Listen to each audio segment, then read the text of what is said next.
Well, good morning, and we are so delighted to have all of you with us today. If indeed everything is going as planned, we also want to welcome those that are watching live on the Facebook page for Tillamook Memorial Day. If you all that are over there want to come and find a place to sit, it would be great. To begin, we have our. This is the coolest. We have so many of our young scouts here this morning to help us. They're going to do the color guard and the raising of the flag.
Please stand for the Pledge of Allegiance.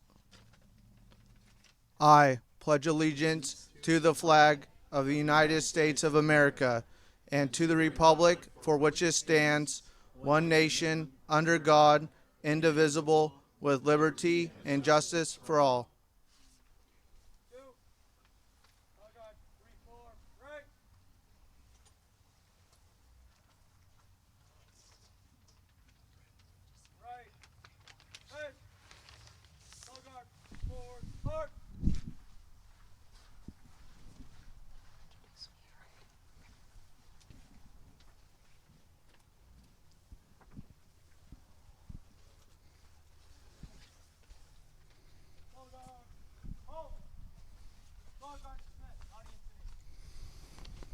I'd ask you to continue standing as we sing the national anthem.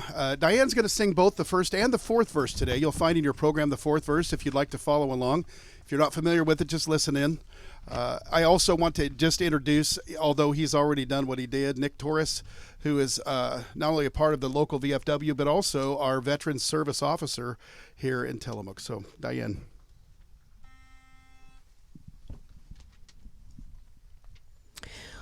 Oh, say, can you see by the dawn's early light, what so proudly we hailed at the twilight's last gleaming, whose broad stripes and bright stars through the perilous fight o'er the ramparts we watched, so gallantly streaming, and the rocket's red glare, the bombs bursting in air, gave proof through the night that our flag was still there.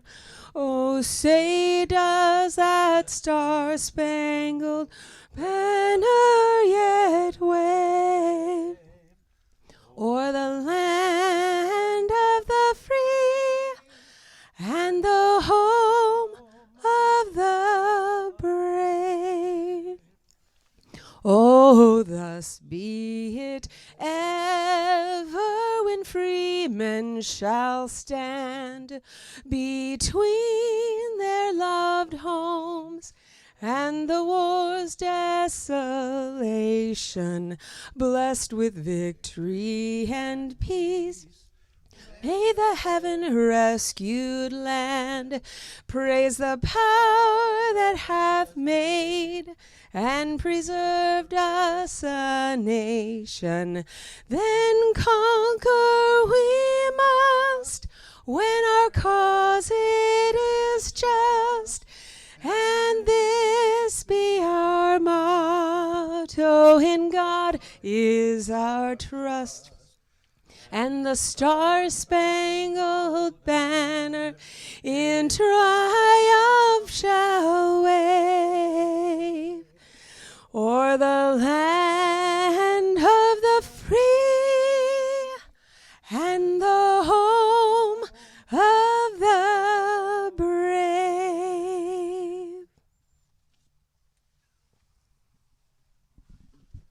You may be seated. Well, again, it's just an honor to welcome you here this morning. I hope that you all got one of the programs so you can follow along as well. And we'll try to introduce each person as they come. It's awesome that you all came in spite of the fact that when you left your house, it was probably raining. And then to get this spectacular weather, we're all hiding under a tent thinking it was going to be wet. But boy, so what a great day this is. Again, to remember, to honor, it's incredible. So I'm going to ask Pastor Ron Watson if he would come and pray our invocation.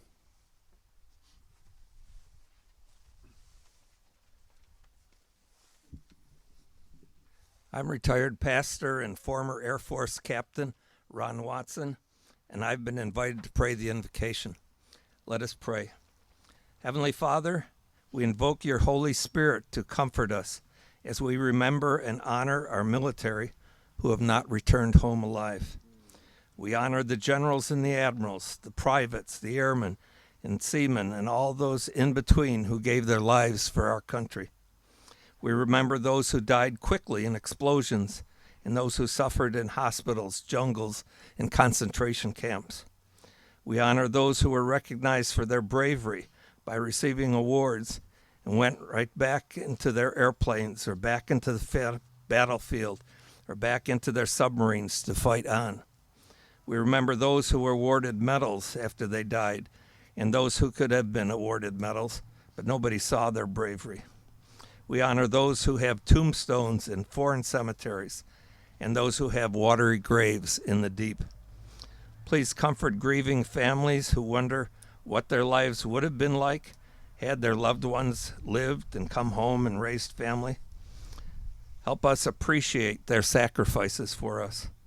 We pray this in the name of Jesus, who willfully gave up his life on the cross on Good Friday. Amen.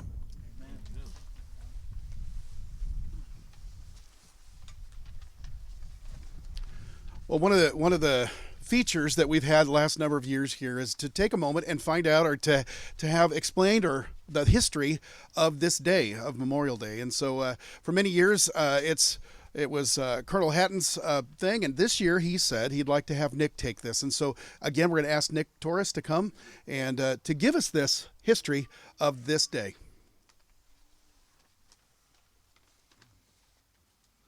The history of Memorial Day. Memorial Day, formerly Decoration Day in the United States, holiday honoring those who have died in the nation's wars, is originated during the American Civil War, when citizens placed flowers on the graves of those who have been killed in battle.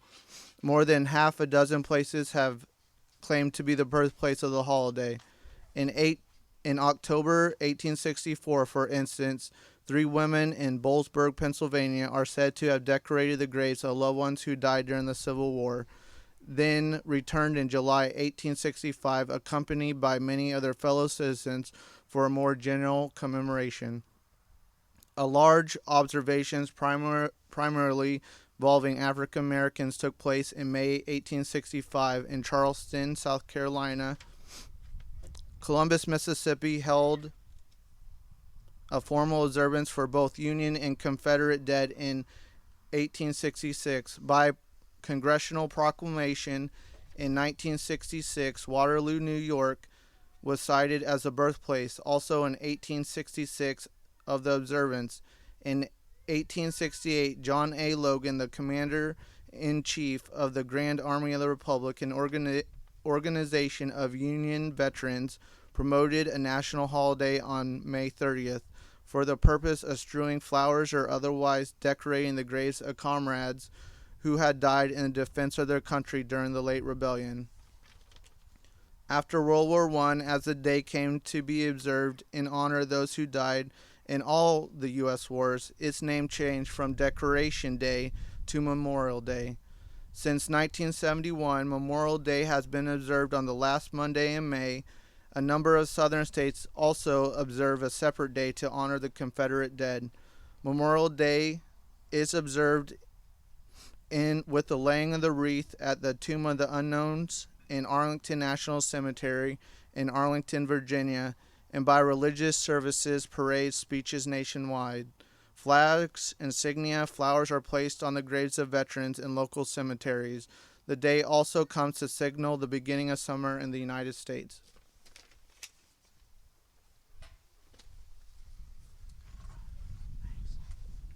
Another tradition that we have had that predates my involvement in this ceremony, this has been happening up here for many, many years, is a recognition of the veterans who are here among us today. And we're gonna be playing the anthems of the various armed services.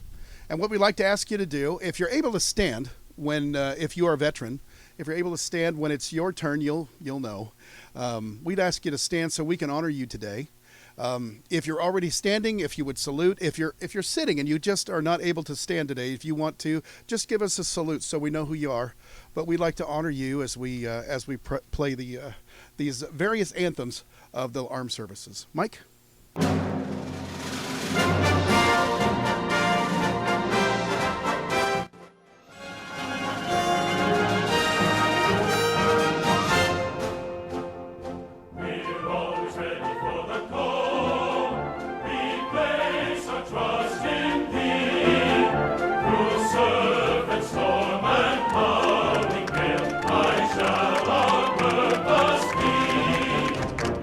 Semper gratis is our God.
I don't know what happened.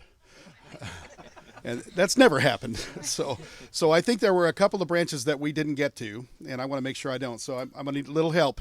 Who did we miss? Coast Guard? Did everybody?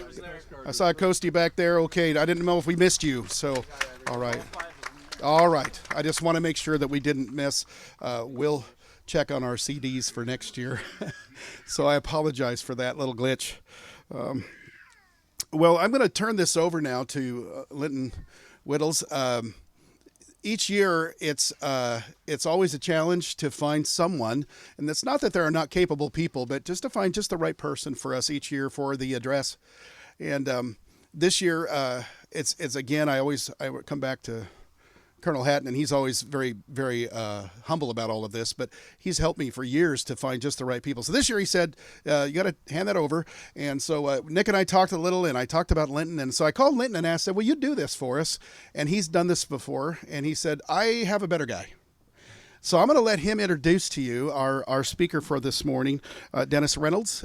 Since he and Linton are close, they're both combat Marines from Vietnam. And I'm going to have Linton do the introduction, and then we'll have Dennis come on up and bring the address.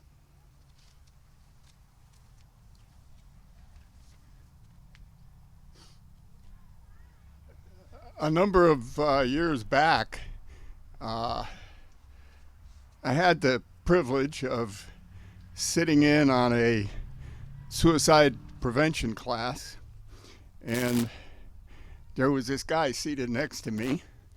And in one of the breaks, we got talking, and turns out he was a Marine, and we just hit it off. And that was the beginning of our friendship. And I hold him in high esteem, great honor. I think he's the only person I know that went and did 3 tours in Vietnam. And I just felt like people shouldn't have to listen to me again. And he would do such a great job. And he has so much experience. He's done well in his private life with the business and so forth. And I thank God for getting to know him. And so I'll turn it over to Dennis Reynolds.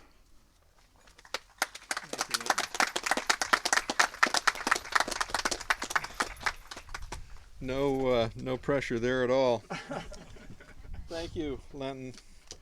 I had a call yesterday from a lieutenant from Vietnam days, lives in Colorado Springs, and asked me what was going on and so on. So naturally I told him about today. And he's done some public speaking. I've done a little, not a lot, never about myself. But he said that his advice is to get up there and have no papers, notes, or anything. And if you see Lieutenant Costanzo in Colorado Springs, please don't rat me out, because there's just no way. Whoops. Hang on, let me move that just a little bit for you, so we can turn it down. So we can, Thank you. yeah, we get that in the right place for you. Okay. That way it won't do that. All right. All right, how's that? Can you all hear me okay? Yes. All right, good. Well, thank you, Linton, again, and thank you for the opportunity to be here on this Memorial Day 2022. My wife Rhonda and I over here have attended these Memorial Day events in Tillamook for many years, and we find it rewarding to reflect with you the true meaning of Memorial Day, which of course is honoring our war dead. Linton called me recently, as he said, to ask if I would give this address. Linton is a dear friend, fellow Marine, Vietnam veteran, and one of the most sincere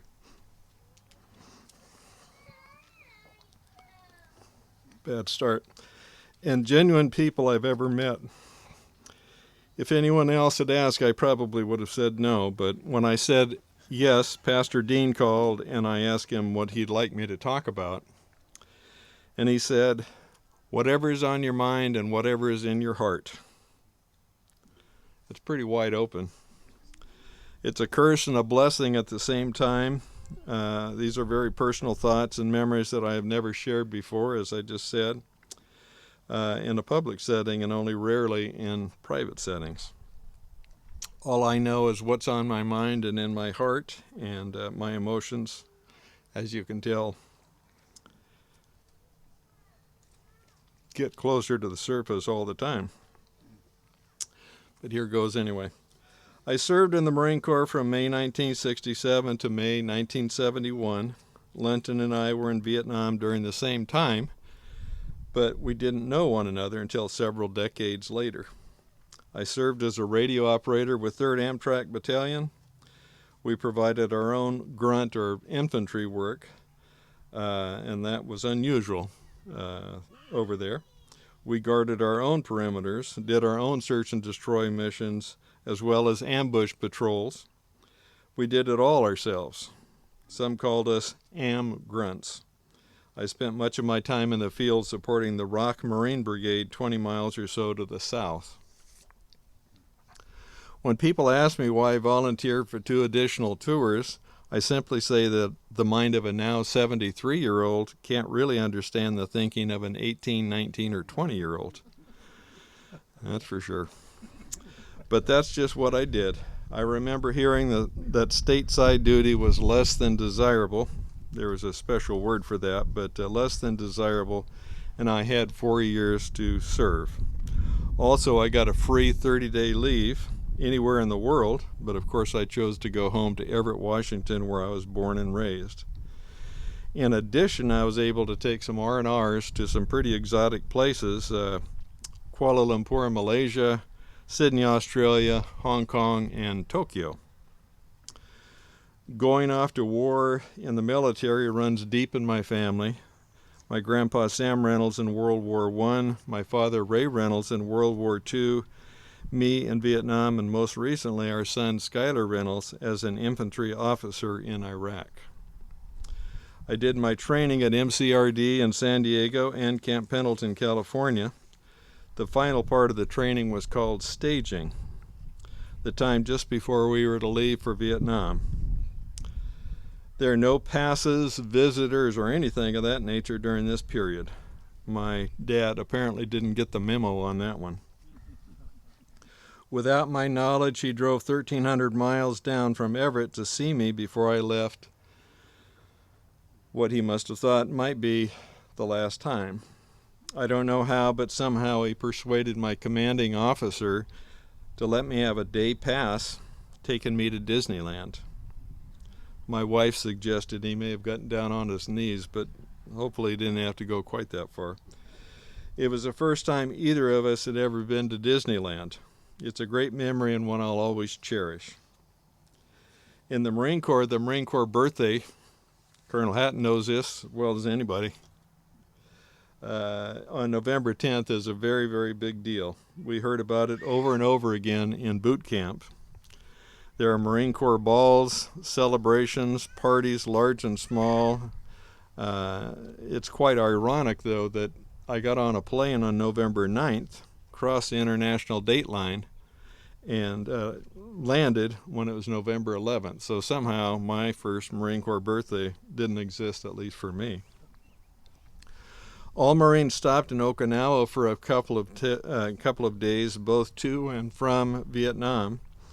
My brother Sam was in the Air Force and stationed on Okinawa at Kadena Air Force Base. Somehow, in ways that we don't understand now or recall now, we were able to communicate about meeting in Okinawa when I was on my way over. I've wondered many times since how we managed to do this, because I didn't know where I'd be when, and anyway, I don't know how it all worked, but it did work. This is long before cell phones, email, and texting, of course. I still don't know how we did it. We were together when some Marines were returning from Vietnam. They were a bit grungy and sort of worn out looking to me. I was looking like the green 18-year-old kid that I really was. One of them asked me about my MOS, and I said, radio operator. He said, radio operator? Do you know the life expectancy of a combat radio operator in Vietnam is? And I said, no. He said, 18 minutes. My first tour was supposed to be 13 months. This shocking 18-minute comment did not make it feel likely that I would return home in one piece. Of course, this Marine was somewhat exaggerating, but it is true that radio operators are targets because of the power they carry on their backs. Reinforcements, artillery, airstrikes, etc. There's something about hearing this with my brother standing there and imagining my family's reaction to me not coming home. Let's just say it was an emotional moment. Despite those exaggerated odds, I did make it through my first 13-month tour and went home via Okinawa. Somehow, again, my brother and I managed to meet up. I was now one of those grungy, sort of worn-out looking Marines on my way home. I no longer looked like the proverbial shiny new penny. I remember he and I going to a shop in town. They had a list of services on the wall, such as a haircut, manicure, pedicure, shave, facials, and so forth.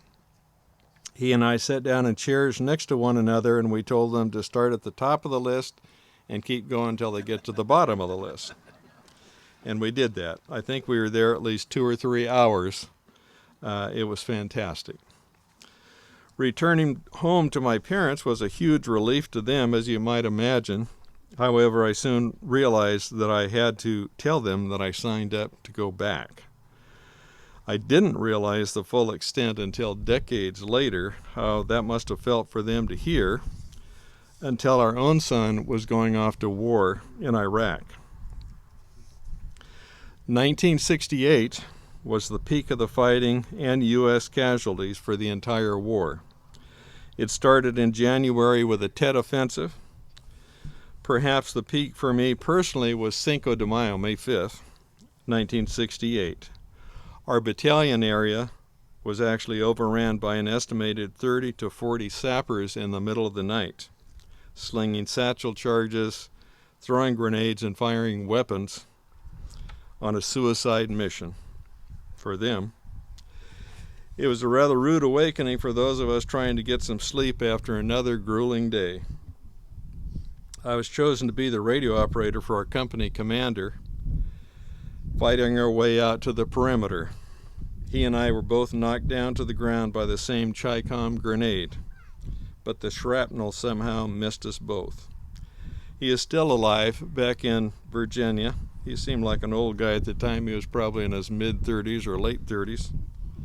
So he's mid-80s, late 80s now.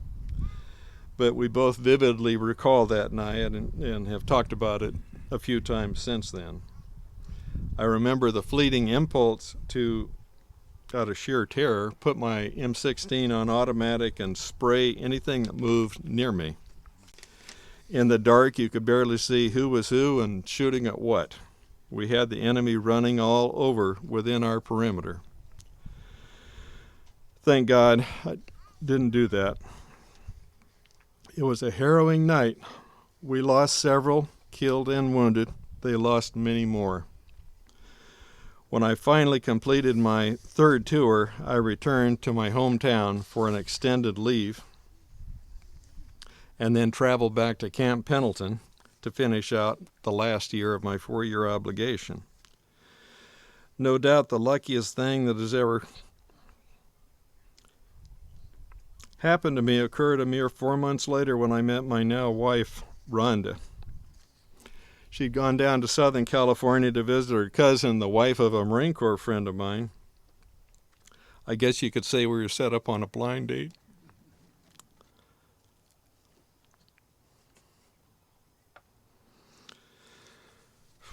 We went to Disneyland. It was my second time. We hit it off right away and almost instantly knew we had something special. Rhonda and I became engaged at Multnomah Falls a couple of weeks after I got out, 51 years ago this month.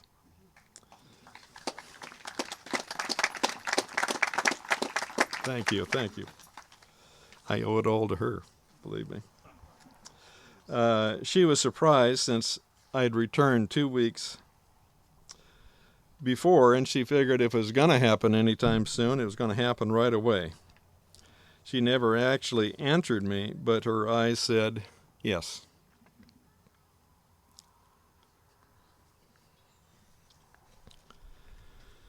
It was what the sales world calls an implied consent. More than 5 decades later, we are still together and very happy.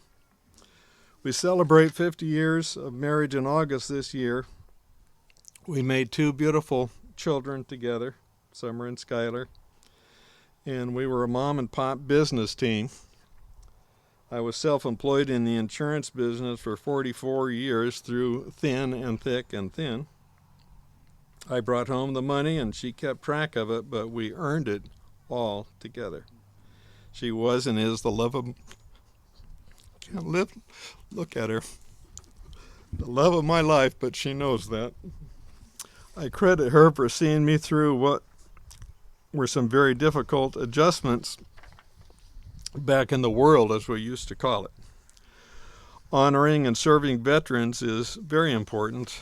I was active with a group called the Patriot Guard Riders for 11 years, including 7 of those years as the district captain for Northwest Oregon. The Patriot Guard provides flag lines at funerals when they're invited by the families. It's for those killed in action, which we used to have a lot of for a period of years, and veterans. Happily now it's primarily veterans, and that's as it should be. For the past several years, I've also driven veterans in the DAV vehicle from Tillamook to the VA hospital and back. If I may, I'd like to close with a story about our daughter Summer going to Washington, D.C. to put on a training a few years back. Without my knowing it, she went to the Vietnam Veterans Memorial Wall. I've never been to the wall myself. She called me from there asking if I'd like her to look up any names of Marines.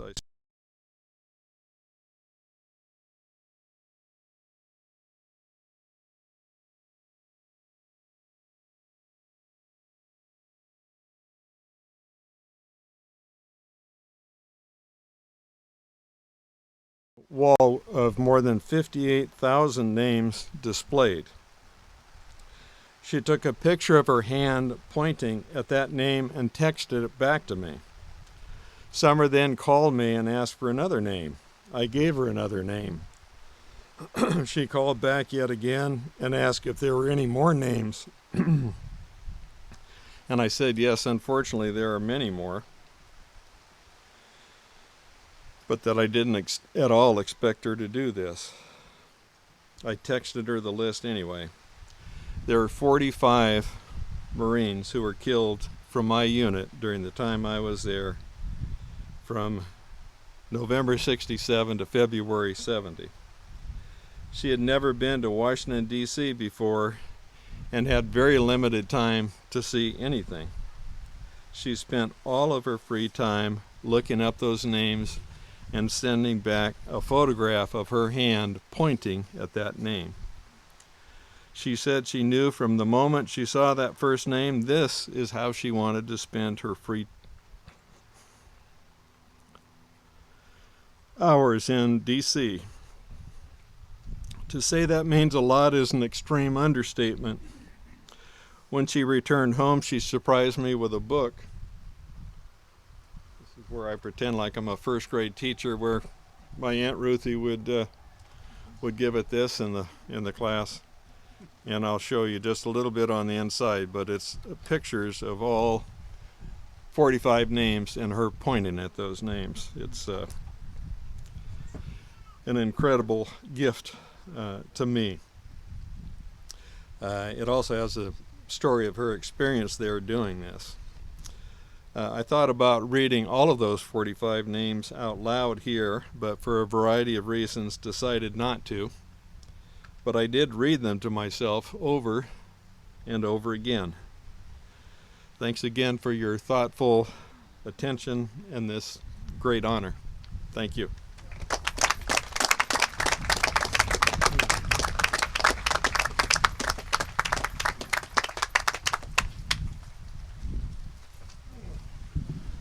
I would just, as a way of reflection, I love this. Every year, somebody different, and every year a different take and a different flavor and a different way of taking us right to the core of what this is about. So thank you again, Dennis. That's perfect.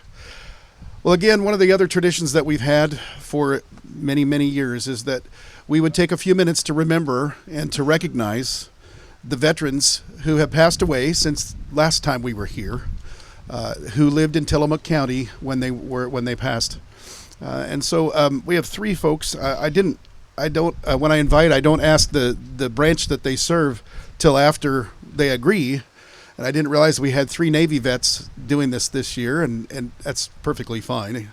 We're privileged to have Raymond Rao, and Ray is also our police chief here in Tillamook. Trenda Fletcher, who did an entire career in the Navy, and then Dick Trapp, who served in the Vietnam era in the U.S. Navy. And so they're going to come and bring those names. Those names are also in your program if you want to follow along as well. So we'll start with Ray, and then they're each going to just come in turn.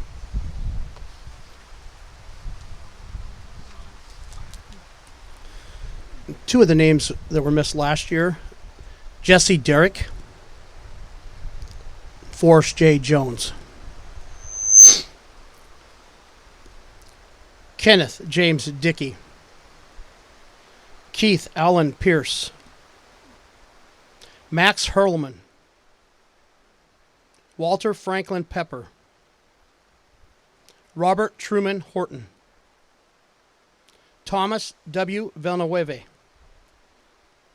Theodore Paul Jacob. Richard Clarence Anderson. Charles Edward Ward. Frank Arthur Martin. Richard Lester Blum. Bernie L. Anderson. Richard Peter Kofoid. Philip Martin McMahon. Arthur Raymond Lyon III. Lawrence Arnold Young. Robert Louis Zerker. Raymond Leon Barrett. Leonard Leroy Langley Sr. Joe Nagel Jr. Sterling Martin Anderson. Marshall Anderson. William Patrick Laughlin. Mark Anderson. Max Vargas. John Armitage. Dean Kincaid.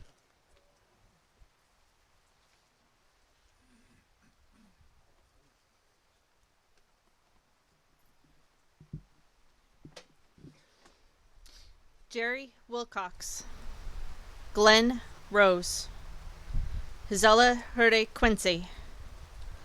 Leo Wesley Utterback. Carl Edward Burt. Harold John Nider. Scott Allen Trant. Philip Edward Barbeau Jr. Calvin Roy Getty. John Michael Buckland. Thomas John Michael Moore Sr., George Joseph Hurleman, Don Ray Gibson, Charles Ernest Curl Sr., Wallace A. Fallhaber, Peter William Dorset, Francis E. Eaton Sr., Roy Hubert Peterson, Thomas Lorne Edwards, Michael Lee Spence, Donnie Frank Myers, James Walter Ellenbrand, Johnny Dwayne Dietrich, William Roger Fertig, Robert Leroy Harrington, John Lund.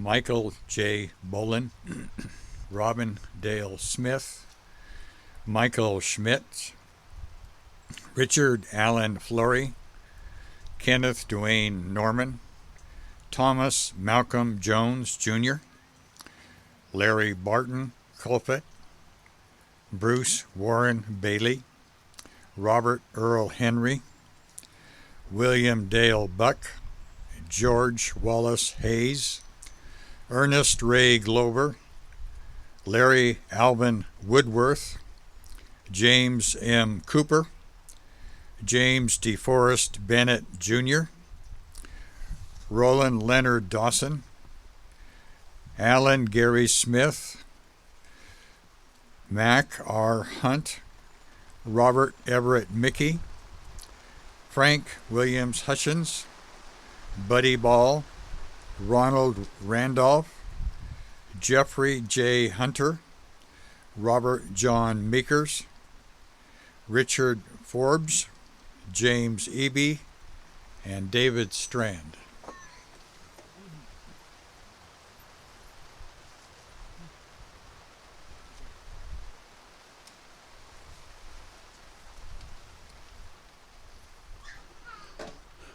We want to just we're grateful for the local VFW post 2848 and their each yearly contribution to what we're doing. They're going to take the flag to half mast now in honor of those names that we just read. And that'll be followed by a moment of silence. And then Russell Zog is going to play taps.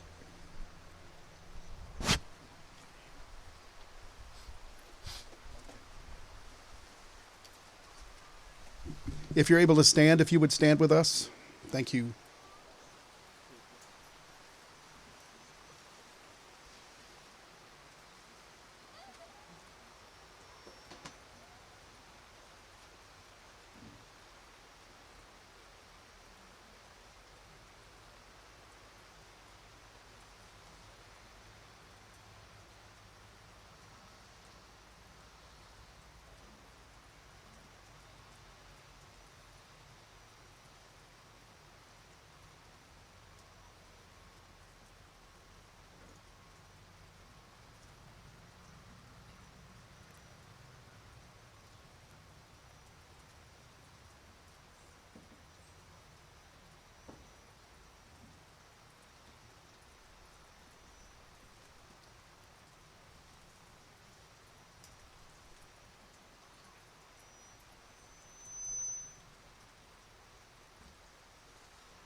be seated.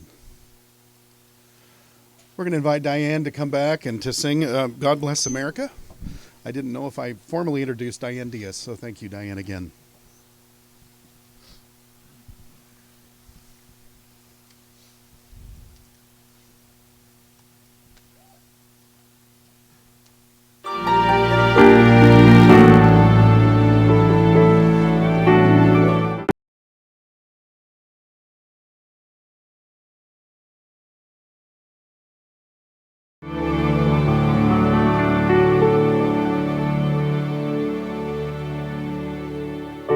God bless America,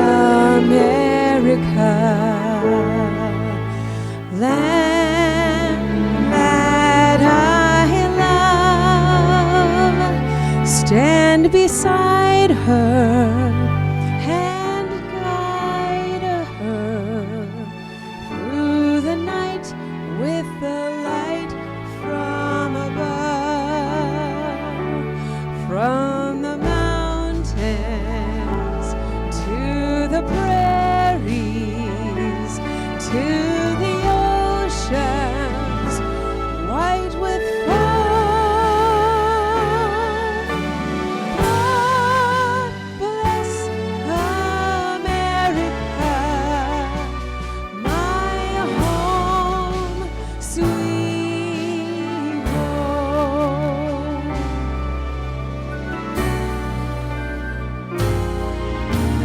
God bless America, land that I love. Stand beside her and guide her through the night with the light from above, from the mountains to the prairies, to the oceans white with foam. God bless America, my home, sweet home.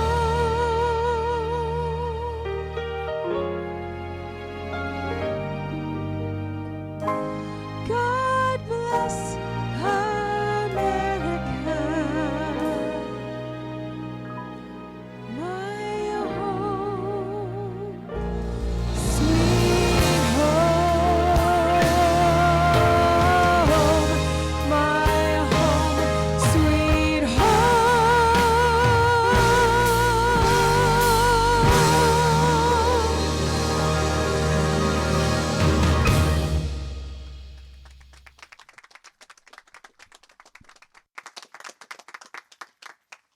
Perfect. Thank you again. Well, you really can have a seat if you want. If you'd like to stand, you can. Obviously, that little rain squall there changed a little bit. But as all of you, I just would say again, not surprised, you Mookies are great. When the rain comes, who cares, right? That's how we live around here. So we're going to ask Pastor Brad Smith to come from Life Change Christian Fellowship to come and to bring the benediction this morning.